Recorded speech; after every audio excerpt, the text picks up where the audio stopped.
Hi, this is James. I'm going to do a walkthrough of the software labs 1 through 5, which I've just completed tonight. So we'll go ahead and get started. In lab 1, well actually lab 0, what we did was setting up our virtual machine environment, which was already done because I had done the hardware lessons beforehand. So then lesson 1, we explore the hardware platform. So what we're doing is grabbing the HDF file and importing it into here, and that allows the SDK to see what hardware you have configured. So here's our hardware platform once it was imported, and we can see the hardware description here with all of the different memory addresses and so on, all the different peripherals that were configured. We can just scroll through some of this stuff, address, memory, and so on. So that's that. And the other thing that it shows us is that we actually get what's essentially a zip file, which contains all of these files inside of it, including some tickle scripts for things like regenerating this in Vivado. So the same file that we import into here is the same one that we would use for doing source control and so on, just for the Vivado side. The next is the exploring the workbench and the hardware platform. So we actually have this concept called workbenches and workspaces. So I can switch into different workspaces, and this is the one that I had from the previous lessons, which I can switch into. And I can switch back into this one, and it'll change out the hardware, the board support package, and then all of the software as well. Okay, that was lab 2. Lab 3, we create the board support package. So this was pretty straightforward. We do new board support package here, and it asks us what to use. Board support package, we're going to make a standalone default location. We hit finish, and this is what ends up being generated. And they spent a lot of time discussing the system.mss file, which I've got here.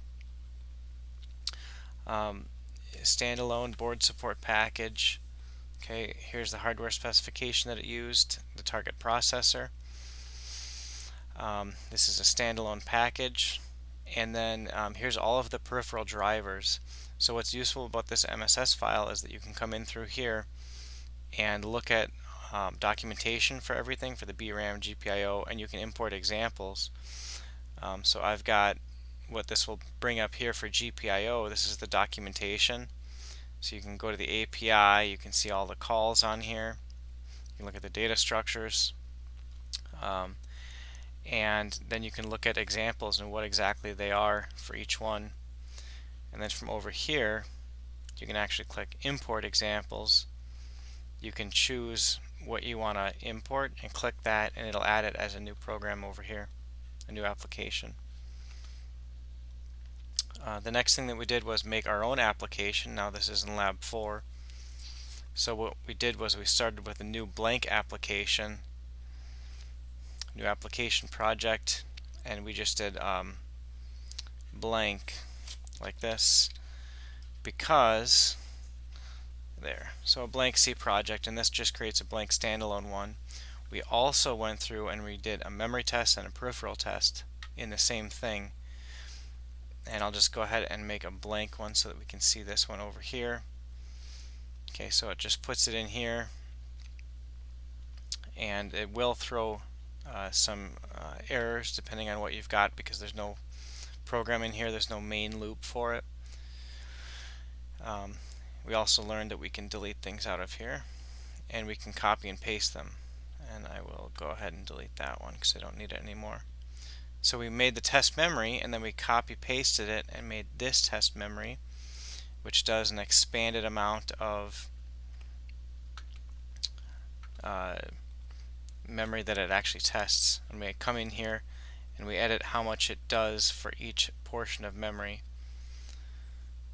And then we in lab 5, then now we've got all these applications made, then we get to lab 5 and we actually go through and run these, and this is very similar to how we did it in the previous set of lessons. Run as, run configuration, and we created things like this run configuration, which will run that program.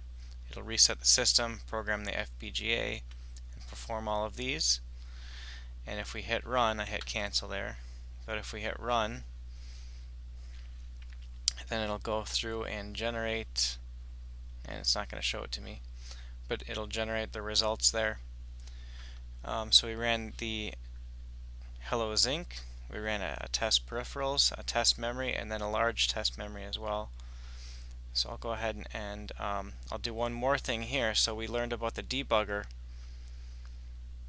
So if we go to debug as, here's test peripherals, okay, and we hit debug now.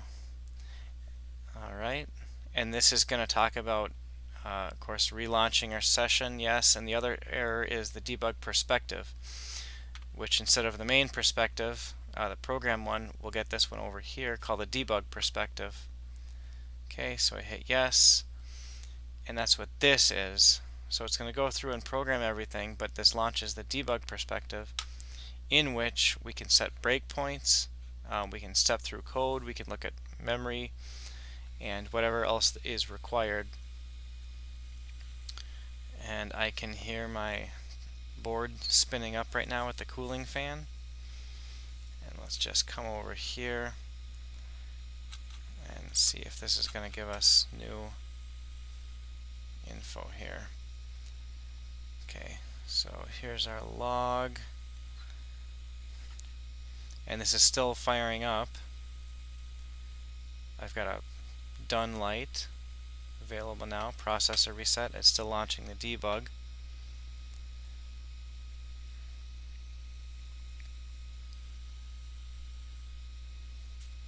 And from here I can choose to run the program. So it actually hit the first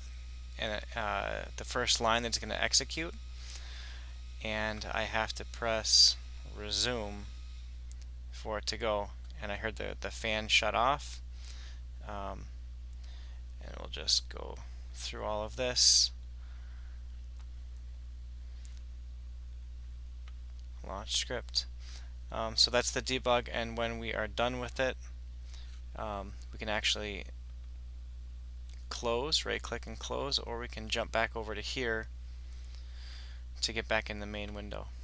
So that's what we did in these first lessons.